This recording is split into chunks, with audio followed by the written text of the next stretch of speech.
ख्वाजा मोइनुद्दीन चिश्ती दरगाह के खादिम थे। उन्होंने उन बालिकाओं को जो पेय पदार्थ था या खाद्य पदार्थ था उसमें नशीली पदार्थ दिए। जब वो बालिकाएं नशे में चली गई तो उस समय पर उनके आपत्तिजनक फोटो और वीडियोस बना लिए गए और बाद में उनको छोटे छोटे फोटोज बनवा करके पूरे शहर के अखबारों में छपवा दिया गया। उसमें उन लड़कियों का चेहरा भी छिपाया नहीं गया। नवज्योति अखबार के एक संपादक की हत्या कर दी गई थी उस समय पर, जिसके 2 लड़के उस समय पर 4 साल और 5 साल के थे। आज वो 40 मेरे ख्याल से 36 साल के थे। दोनों भाई 36 और 37 साल के थे। उन्होंने उस व्यक्ति को जेल से निकलते ही अब गोली मारी।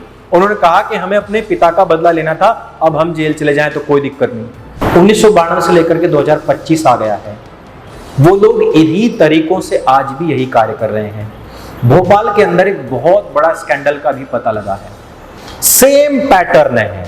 यदि हमें एक बार शत्रुबोध हो गया, यदि हमें अपने धर्म के विषय में सही का और गलत का ज्ञान हो गया, यदि हमने जवाब देना सीख लिया, यदि हमने साहस के साथ में सामना करना सीख लिया, यदि हमने उपभोक्तावादी समाज के मुंह पर तमाचा मारना सीख लिया, तो हमें कभी भी कोई भी अपना शिकार नहीं बना सकता। यदि आपको ये पुस्तक चाहिए तो ये किंडल पर उपलब्ध है। इसका लिंक हमने डिस्क्रिप्शन और पिन कमेंट में दे दिया है, या फिर हिंदी और इंग्लिश के लिए अलग अलग QR कोड भी स्कैन करके आप इसको ले सकते हैं। ढाई मोर्चे का चक्रव्यूह नाम का ये जो कोर्स है, ये आपको आपकी जान बचाना सिखाता है, और जान है तो जहान है।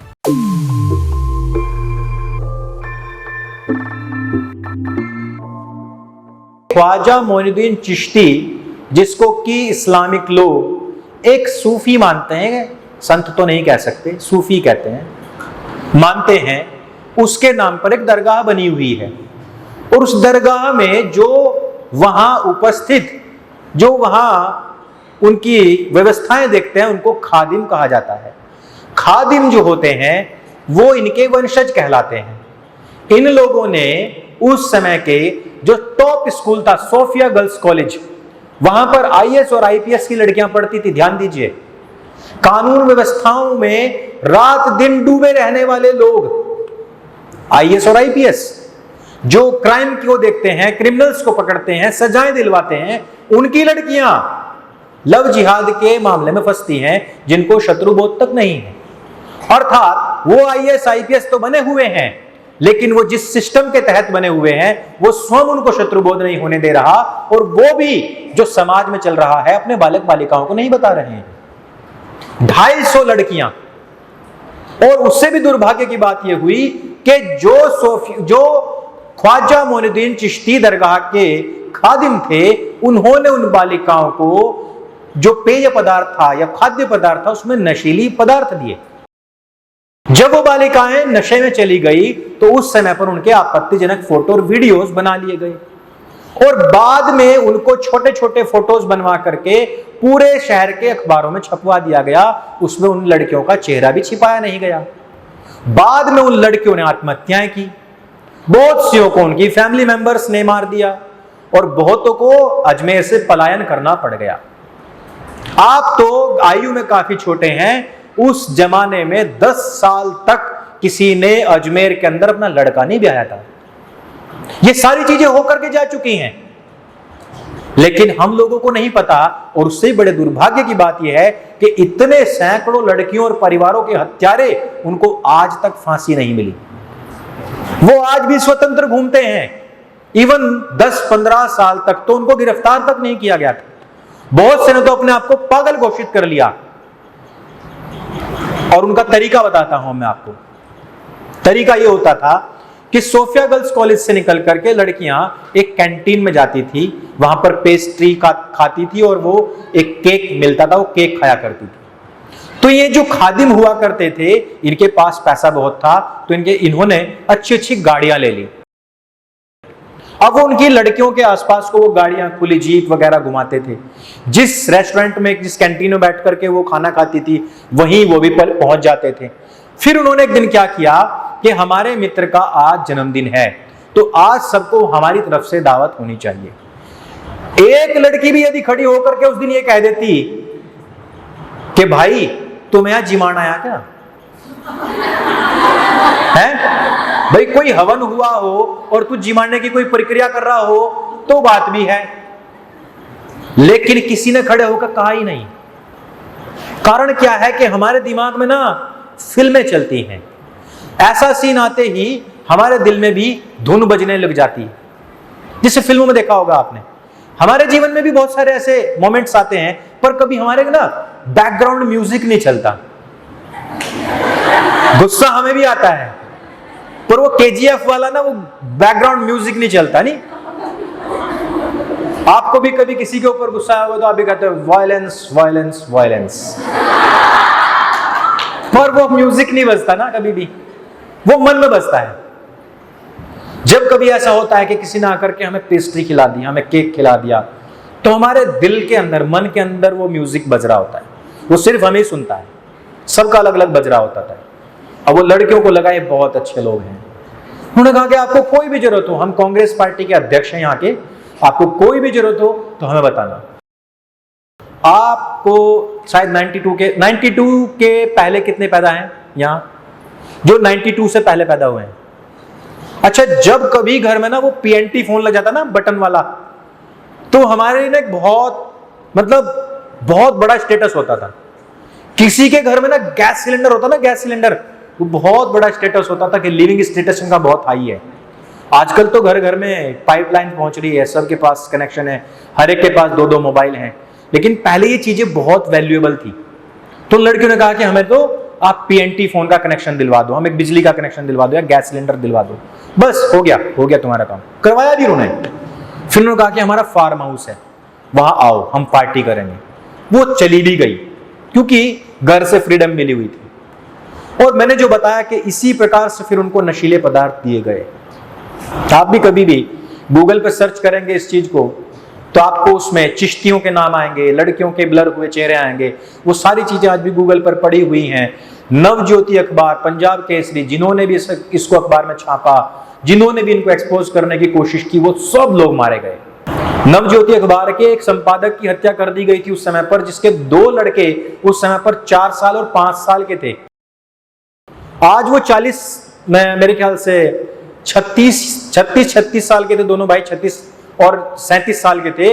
उन्होंने उस व्यक्ति को जेल से निकलते ही अब गोली मारी। उन्होंने कहा कि हमें अपने पिता का बदला लेना था, अब हम जेल चले जाएं तो कोई दिक्कत नहीं। हमें बहुत शांति मिली कि कोई तो है ऐसा उसका बदला लेने वाला। अब आप जरा देखिए, हाँ एक बार जोर से क्लैपिंग कर दो उन दोनों के लिए। 250 लड़कियां तड़प तड़प करके मरी, घुट घुट करके मरी। अपमान किसी का हो जाता है तो पूरा परिवार मर जाता है, लेकिन समस्या उससे बड़ी है। 1992 से लेकर के 2025 आ गया है, वो लोग इन्हीं तरीकों से आज भी यही कार्य कर रहे हैं। भोपाल के अंदर एक बहुत बड़ा स्कैंडल का भी पता लगा है। सेम पैटर्न है, सेम पैटर्न है।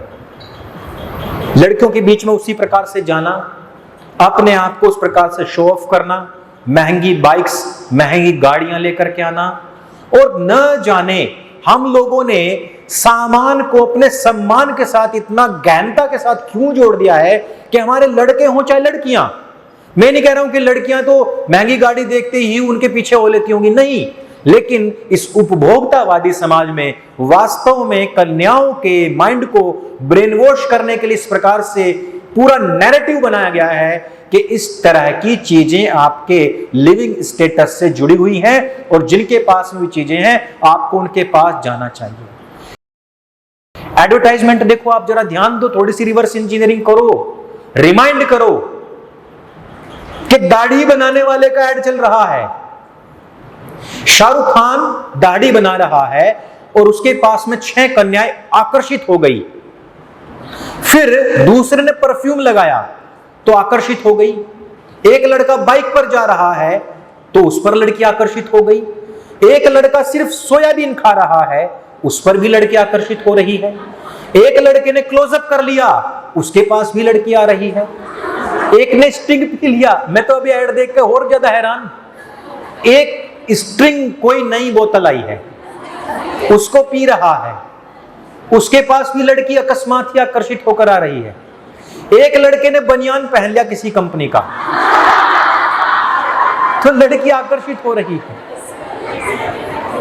अब आप मुझे बताइए कि हमारे उपभोक्तावादी समाज में क्या कन्याओं की यही छवि निर्माण करने योग्य थी? क्या आपको कभी लगता है, क्या आपको कभी जीवन में ऐसा कभी महसूस होता है कि यदि किसी अमुक व्यक्ति ने यह बनियान पहना हुआ होगा तो हम अपनी पढ़ाई वढ़ाई छोड़ करके पीछे चले जाएंगे? नहीं। लेकिन यह भारतीय लड़कियों, भारतीय कन्याओं के विषय में जो नैरेटिव बिल्डिंग चल रही है, यह अत्यंत अपमानजनक है। और उससे भी बड़ी अपमानजनक बात यह है कि इनके ऊपर जितनी भी संस्थाएं बैठी हुई हैं, इन्होंने किसी ने भी इसके ऊपर संज्ञान नहीं लिया। हमने सामान को सम्मान के साथ जोड़ दिया कि यदि हमारे पास ज्यादा सामान होगा, महंगा सामान होगा, तो हमारा उतना ही सम्मान होगा। और वही चीज हमने भोपाल में देखी, वही चीज फिर हमने मध्य प्रदेश में एक बार फिर से देखी। एक शूटिंग रेंज थी। शूटिंग रेंज मतलब जहां गोलियां चलाना सिखाया जाता है, निशाने लगाने सिखाए जाते हैं। वहां पर भी इसी प्रकार से कन्याओं के विषय में हमें इसी प्रकार के नैरेटिव बनते हुए, इसी प्रकार के स्कैम्स चलते हुए नजर आए। तो इसमें हमें ये बहुत अटेंटिव होने की आवश्यकता है कि यदि हमें एक बार शत्रुबोध हो गया, यदि हमें अपने धर्म के विषय में सही का और गलत का ज्ञान हो गया, यदि हमने जवाब देना सीख लिया, यदि हमने साहस के साथ में सामना करना सीख लिया, यदि हमने उपभोक्तावादी समाज के मुंह पर तमाचा मारना सीख लिया, तो हमें कभी भी कोई भी अपना शिकार नहीं बना सकता।